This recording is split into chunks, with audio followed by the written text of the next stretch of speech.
Berjumpa kembali rekan-rekan profesional LK3 dalam video tutorial yang ketiga bersama saya Reo Tami. Dan pada kesempatan kali ini kita akan membahas apa dan bagaimana proses penjangkauan dilakukan. Tentunya Rey tidak sendiri nih, Rey sudah ditemani oleh seorang wanita cantik di samping saya, yaitu adalah Ibu Ani. Selamat datang Ibu Ani, terima kasih sudah hadir. Sama-sama Mbak Rey, senang mendampingi Mbak Rey. Ya, terima kasih. Ibu Ani bisa diceritakan sedikit tentang video tutorial ini? Oke. Video ini merupakan video ketiga kami. Yang pertama, kami sudah membuat video tutorial tentang proses layanan pekerjaan sosial. Ya. Kemudian yang kedua tentang konseling. Dan yang ketiga ini tentang penjangkauan. Seperti itu. Gitu. Jadi sebenarnya apa Bu tujuan dari pembuatan video tutorial ini? Nah, kami berharap dengan video tutorial ini dapat memberikan acuan kepada petugas LK3 dalam melakukan penjangkauan. Selain itu juga kita berharap video ini dapat meningkatkan pemahaman dan menguatkan keterampilan petugas LK3 tentunya dalam melakukan penjangkauan seperti itu. Jadi yang dimaksud penjangkauan ini sebenarnya apa Bu? Oke. Penjangkauan secara umum merupakan suatu kegiatan dari pemberi layanan untuk menghampiri atau mengunjungi individu, kelompok klien di masyarakat yang tidak mampu mengakses pelayanan sosial. Mungkin disebabkan beberapa faktor, misalkan karena jarak, karena adanya stigma, kemudian juga ada isolasi sosial, dan mungkin karena kondisi ekonomi yang tidak memungkinkan atau karena sakit. Dalam Permensos nomor 16 tentang LK3 dan juga dalam SOP layanan LK3 itu penjangkauan itu dimaknai sebagai upaya-upaya petugas profesional LK3 bekerja secara proaktif di masyarakat untuk memperoleh atau mencari klien, ya, kemudian juga mengidentifikasi dan memastikan bahwa mereka memperoleh layanan yang profesional seperti itu deh. Kalau begitu, apa bedanya penjangkauan dengan kunjungan rumah? Perbedaannya dengan kunjungan rumah ya, kunjungan rumah itu merupakan pelayanan lanjutan, ya, pelayanan lanjutan dari proses pelayanan itu. Ya.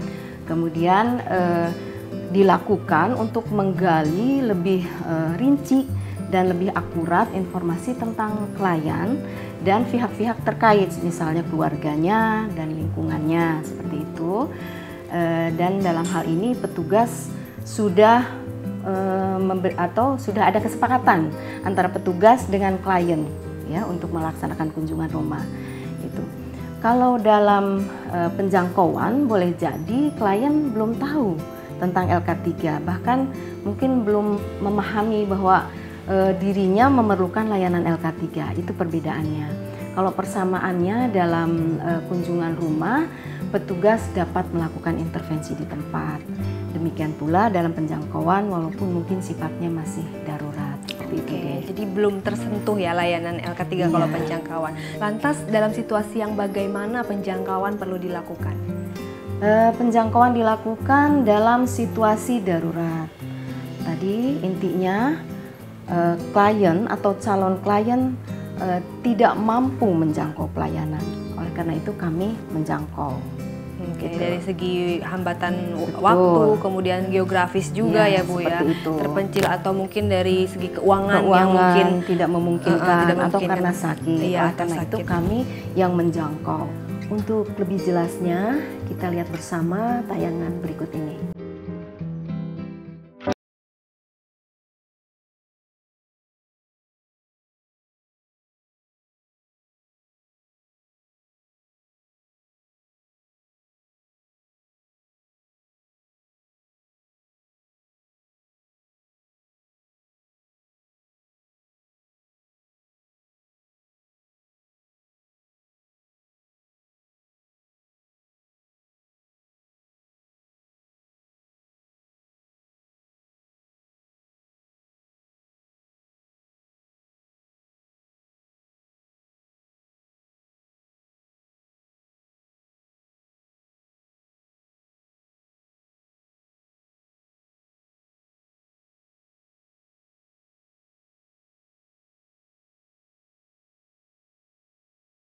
Iya, kasusnya perlu penanganan segera, Mbak. Oke, Mbak Lili sekarang ke lokasi dan pastikan posisi klien aman. Iya, kebetulan saya sekarang sudah berada di rumah korban nih, Mbak. Oh, oke. Mbak Lili terus mendampingi. Iya, Mbak. Kami akan segera melapor ke Ketua LK3. Iya. Nanti saya segera akan ke lapangan melakukan penjangkauan. Iya, Mbak. Kami tunggu informasinya segera ya, Mbak ya. Makasih, Mbak Farida. Oke, terima kasih. Dari mana, Bu? Dari Kerawang, Bu. Dari Mbak Lili ada kasus kekerasan seksual.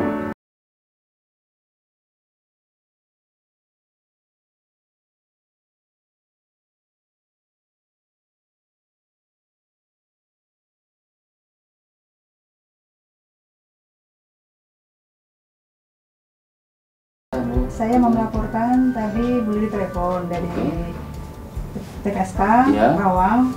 Beliau melaporkan di Kerawang sedang ada kejadian kekerasan seksual, Pak. Di dalam remaja. Berarti darurat juga ya? Iya Pak, ya. Kliennya bagaimana katanya informasinya? Tadi saya sudah memberitahu ke Bu Lili untuk diamankan, Pak, didampingi biar kliennya aman. Oke, ya. Terus maksudnya nanti Ibu Farida Peksos mau apa? Melakukan penjangkauan di sana? Iya, melakukan ke sana, Pak. Baik. Kalau begitu saya akan minta bantu bagian administrasi menyiapkan segala sesuatunya ya, supaya tugas Ibu Farida, Peksos dan tim nanti siap dan lancar ya. Iya.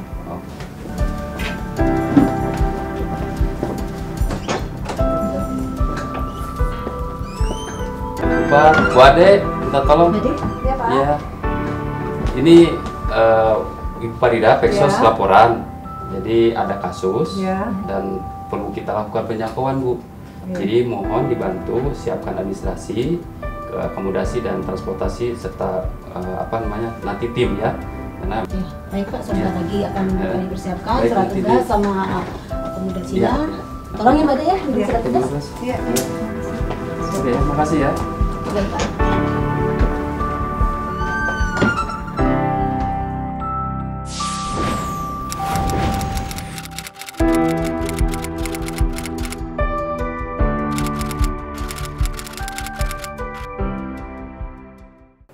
Ya, profesional LK3 tadi kita sudah melihat bersama-sama video bagaimana pekerja sosial menerima informasi dari TKSK. Kemudian Ketua LK3 mengirimkan tim penugasan untuk melakukan penjangkauan.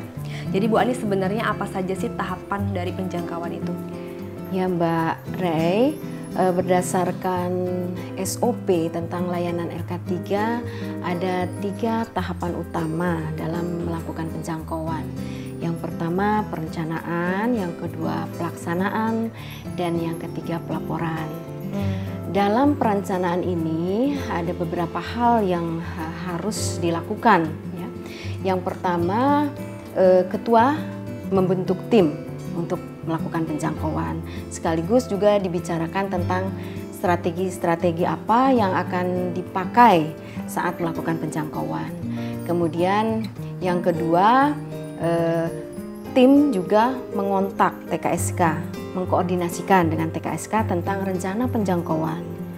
Kemudian selanjutnya TKSK mengkoordinasikan dengan keluarga klien yang akan dijangkau, seperti itu. Sementara itu bendahara dan sekretaris menyiapkan segala kelengkapan administrasi yang akan yang akan mendukung ya, yang akan digunakan untuk melakukan penjangkauan, seperti itu. Kemudian ketika pekerja sosial bertemu dengan klien, apa yang harus dilakukan pekerja sosial terhadap klien? Yang paling utama saat pekerja sosial sudah berada atau sudah berhadapan dengan klien, yaitu menjalin raport. Gunanya untuk menumbuhkan kepercayaan, menumbuhkan rasa yaitu trust ya dari keluarga dan klien untuk lebih terbuka kepada pekerja sosial. Setelah itu kemudian baru melakukan assessment atau penggalian permasalahan dari klien itu sendiri. Seperti itu, Mbak. Nah, dengan demikian kapan sesungguhnya penjangkauan itu bisa tercapai? Penjangkauan dapat dikatakan tercapai itu ketika antara pekerja sosial dengan klien sudah ada komunikasi yang nyaman, komunikasi dua arah yang nyaman, kemudian sudah tumbuh kepercayaan, sudah ada keterbukaan dari klien terhadap pekerja sosial, dan juga klien sudah menerima informasi tentang layanan-layanan yang bisa diakses oleh klien seperti itu. Untuk lebih jelasnya, kita saksikan tayangan berikut ini.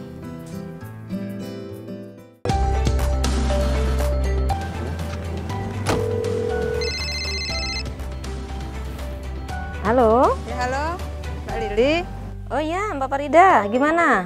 Ini kami dari tim LK3 mau menuju lokasi ya, Mbak. Iya. Tolong siapkan tempatnya. Iya, kalau gitu nanti kita ketemuan di depan gang aja ya. Oke, terima kasih. Iya, makasih. Bu, punten Bu, kalau apa berkas-berkas sudah siap? Surat tugas gitu, ya. Terus ya pom-pom gitu ya. Nanti kita kan nanti parkir agak jauh tuh Bu dari tempat tinggalnya klien. Terus nanti kita juga kalau yang pakai atribut, pakai apa itu ditanggalkan, simpan di mobil aja ya. Ya udah sip tuh kalau gitu.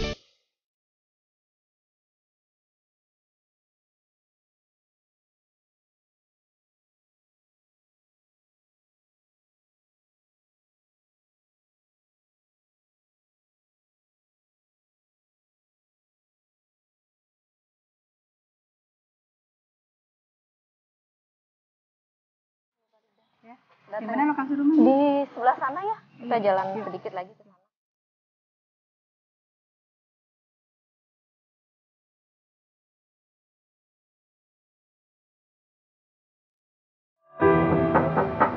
Assalamualaikum.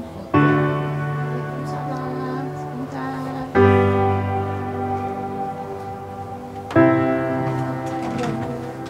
Mbak, silakan.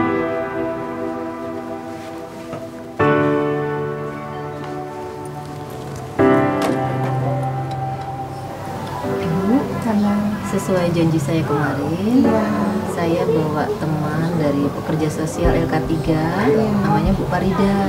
Ibu bisa bercerita dengan beliau. Silakan Bu. Bu, perkenalkan, saya Farida, Bu. Saya pekerja sosial LK3. Saya sudah mendapatkan informasi dari Ibu Lili tentang musibah yang menimpa Ibu. Sekarang bagaimana kondisi putri Ibu? Ibu bisa menceritakan semua yang menimpa Ibu ya, keluarga Ibu. Kami akan merahasiakan Ibu ya. Ya gimana ya Bu kondisinya, soalnya anak saya begitu Bu, teriak-teriak, nggak mau makan, nggak tidur. Saya khawatir Bu dengan kondisinya, saya sedih. Itu harapan satu-satunya Bu. Soalnya anak saya cuma satu, saya udah tua Bu, janda lagi. Gimana masa depannya ya Bu ya? Saya minta tolong sama Ibu supaya anak saya masa depannya tertata kembali. Ya. Saya boleh lihat kondisi putri Ibu? Monggo, silakan. Mungkin saya mau lihat sambil ya.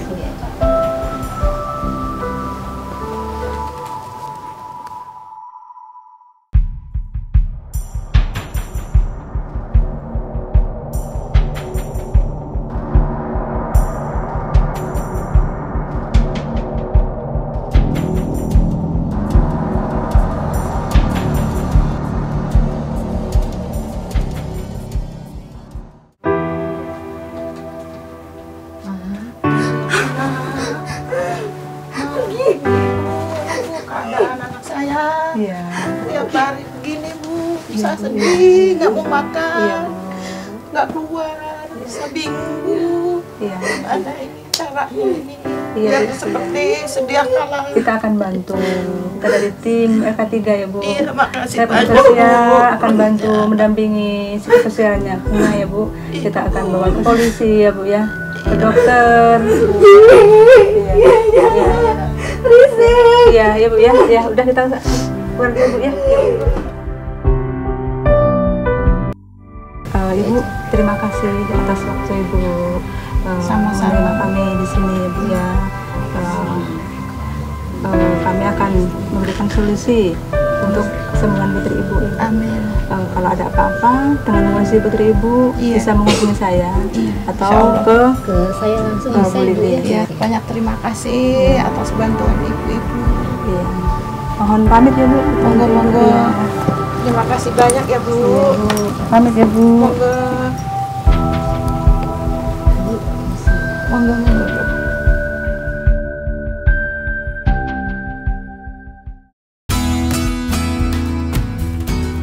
Assalamualaikum warahmatullahi wabarakatuh. Selamat siang Bapak Ibu, selamat sejabat semuanya.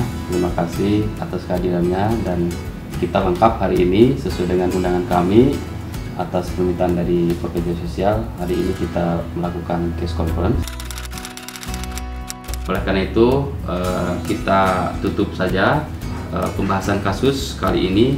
Terima kasih. Assalamualaikum warahmatullahi wabarakatuh. Ada beberapa hal yang sebaiknya dilakukan oleh seorang pekerja sosial dalam melakukan penjangkauan. Yang pertama, utamakan prinsip kerahasiaan. Yang kedua, lakukan penjangkauan dengan tim terbatas dan libatkan profesi yang dibutuhkan. Bekali diri dengan kelengkapan administrasi berupa surat tugas, ID card, dan instrumen assessment, dan dokumen-dokumen lainnya. Himpun informasi sebanyak-banyaknya sebelum melakukan penjangkauan. Lakukan analisis risiko terhadap klien maupun diri sendiri. Perhatikan strategi entry point. Berkoordinasi dengan tim profesi dan tindak lanjut proses pertolongan pekerjaan sosial